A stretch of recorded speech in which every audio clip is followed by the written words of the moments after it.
ladies and gentlemen. Today we are glad to stand here to introduce our new marketing plan to you. This is our 4-people group. I'm the team member Heiko Tangchu, and this is Steve, and Nancy, and Chris Wu Yanjing.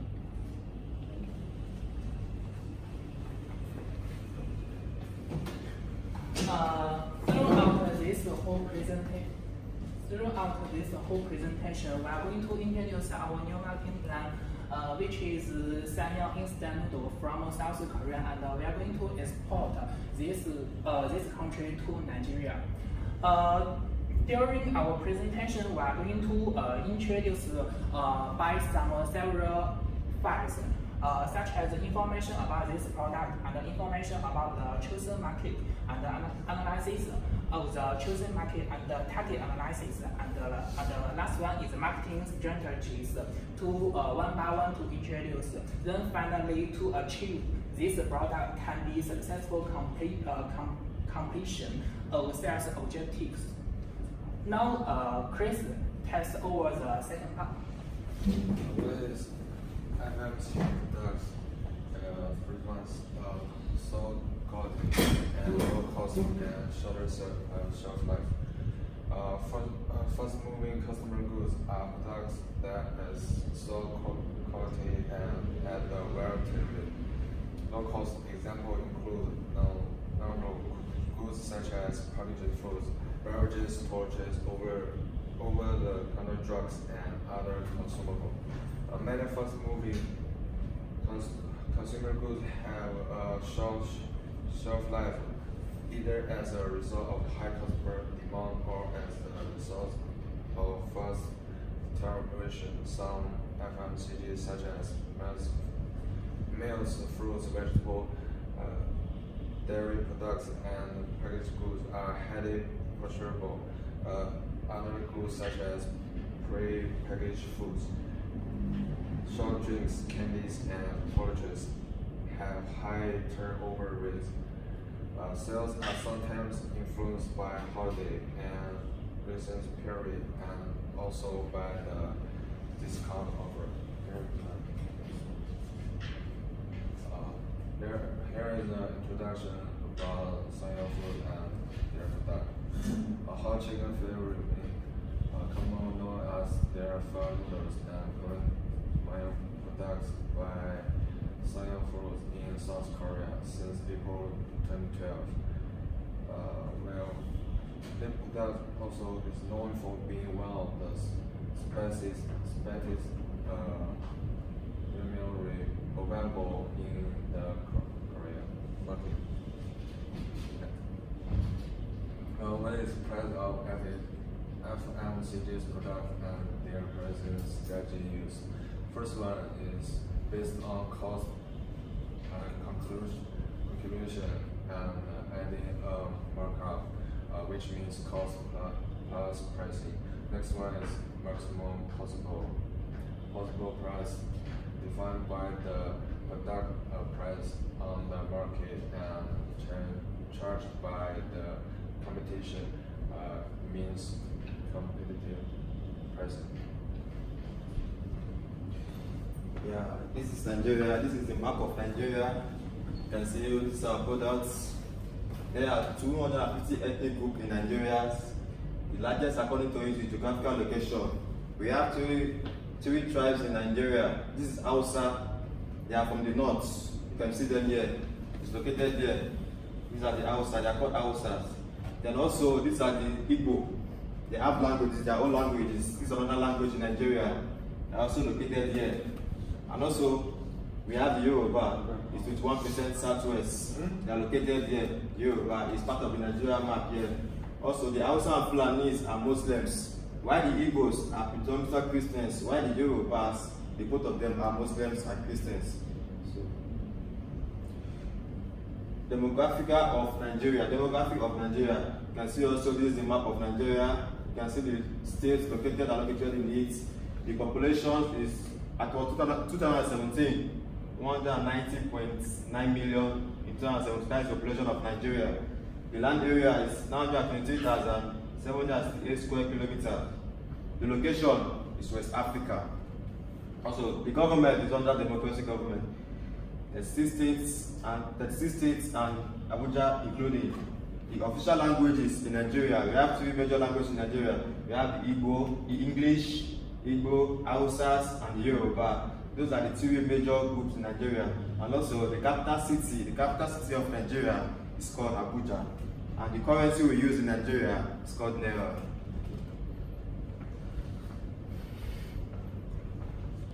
Good afternoon, I'm Nancy, and I'm going to talk a bit about the best analysis in Nigeria in basis of the business.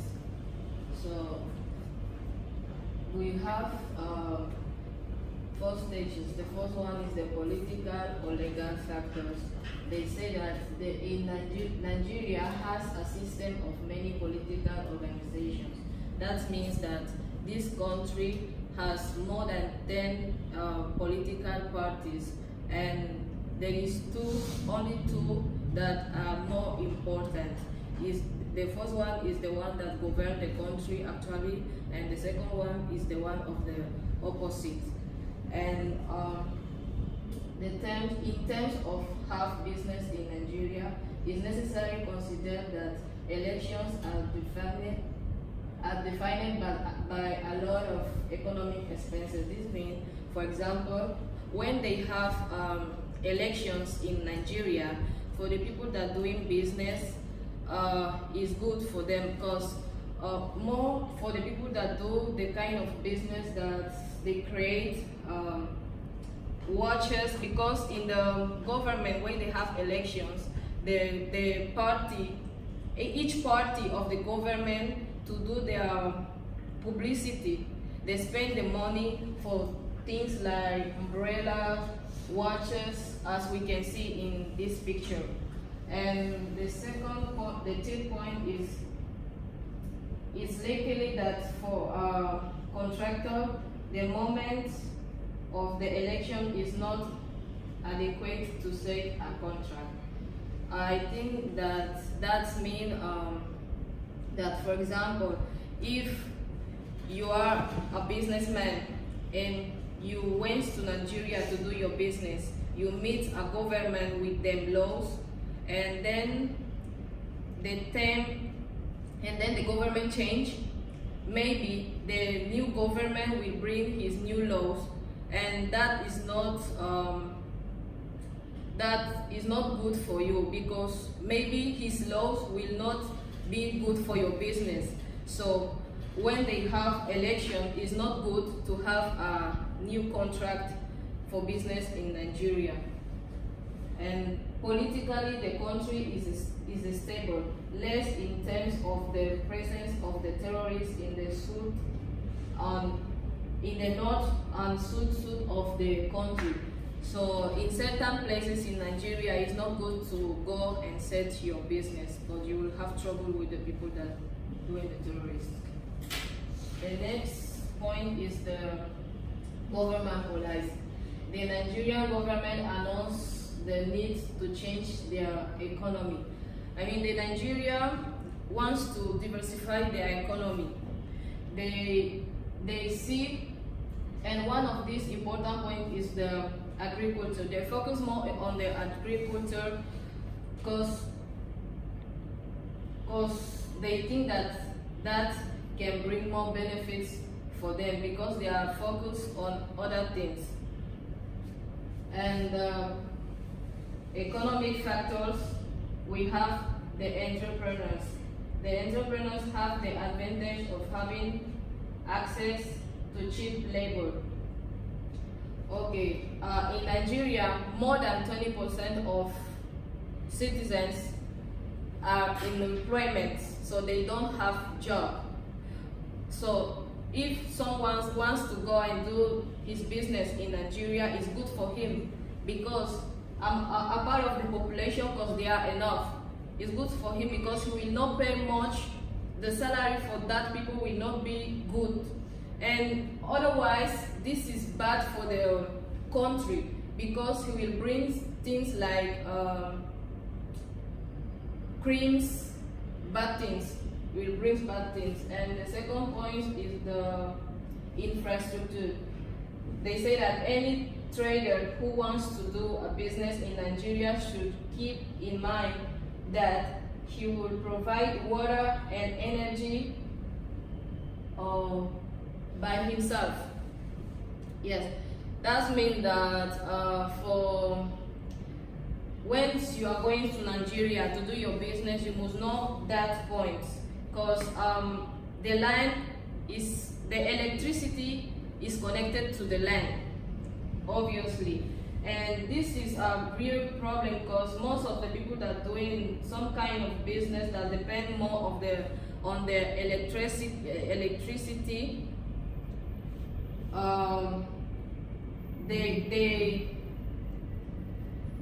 for the people that spend more on, they need to buy engine. They need to buy an engine, and they spend much money for electricity and fuel, let's say. That's why in Nigeria the exported goods are more cheaper than imported goods. Steve? About the social and cultural factors, we have the population. The population of Nigeria is 1,090.9 million inhabitants. The market potential is enormous.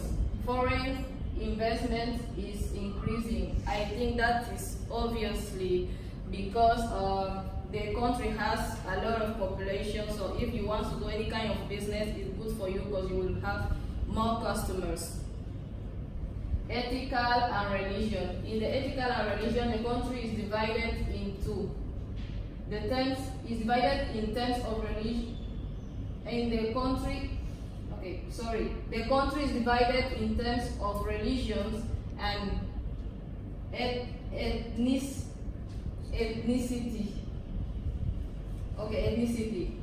Nevertheless, it remains a united country. The two main ones are Christianity and Islam.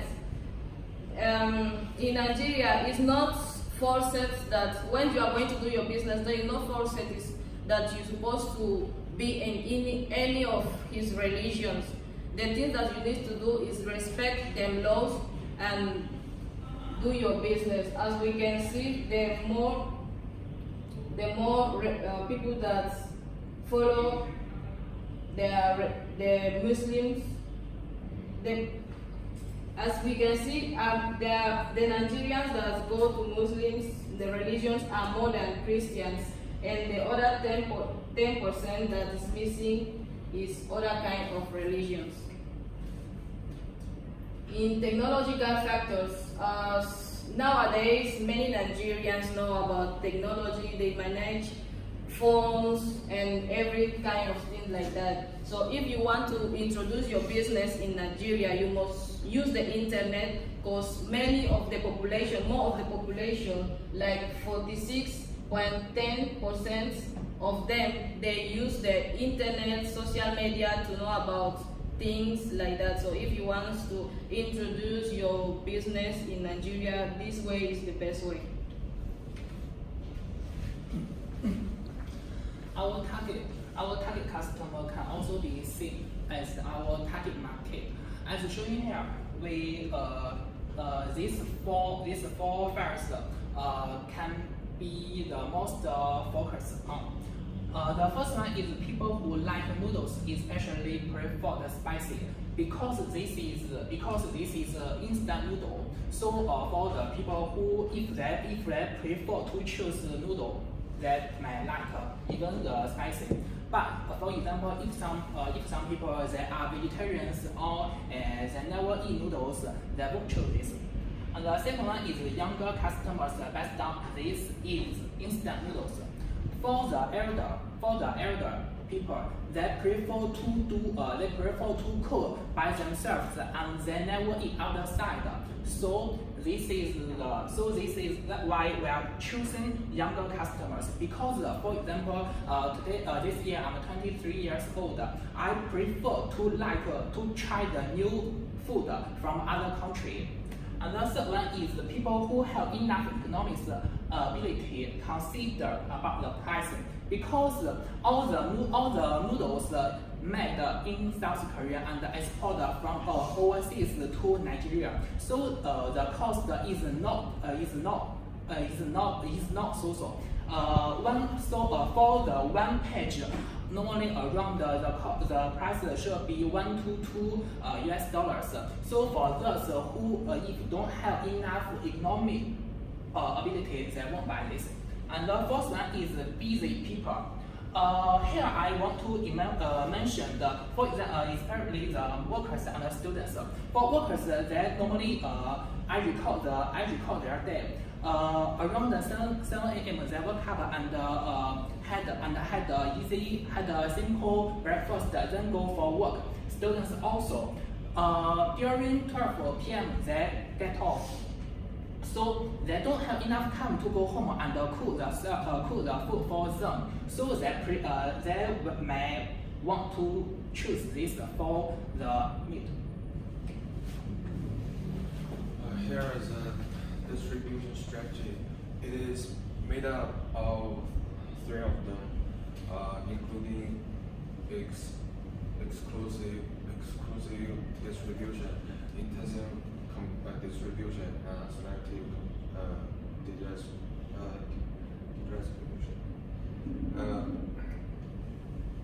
Indirect distribution is when the product reaches the end customer through Morals channel. Is between direct distribution is when the company either directly send the product to end customer or when the channel is very less.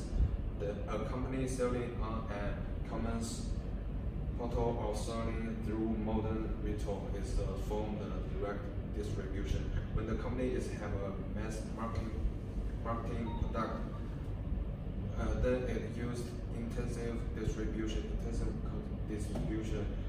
trades to cover as much of the market as it can. Temple, FMCG, and customer durable products are best example of intensive distribution strategy. Promotion strategy. The first one is partnership, and second one buying ads, third one is public relation. Many brands, both global and local, are trying to reach more and more customers, increase their market penetration and sales. And this is a great opportunity for small players and startups to build these relationships, and it can provide brands more channels to promote their products. If you as a new marketplace industry can show them that you have attracted their consumer persona, they will surely show intent and interest to promote their products in your marketplace. That's it. Yeah, the official part of it. Siam is currently doing a rolling trade in Asia. Its line of expensive noodles and has amassed a cult following in Indonesia and Malaysia. Nigeria population is at over 190.9 million. Also, it is the largest in Africa and 60th largest in the world. It has increased about 275% from the estimated 45 million in 1960s, when the country gained independence from the United Kingdom. The staggering rate of growth has had hugely determinant effects on the overall living standard and economic development efforts in the country, which made Nigeria the target for our products. So, thank you for listening. Please have any questions if you have. Thank you very much. Can all of you there, and can you tell me what is your pricing that you plan to do in Nigeria? What's going to be the price of your instant noodle? As just now I mentioned, for one include the cost, the manufacturing and the transportation and the tax and some price and some others price include. So for one pack, this noodle may be $2 for one pack. Okay. All right. Thank you.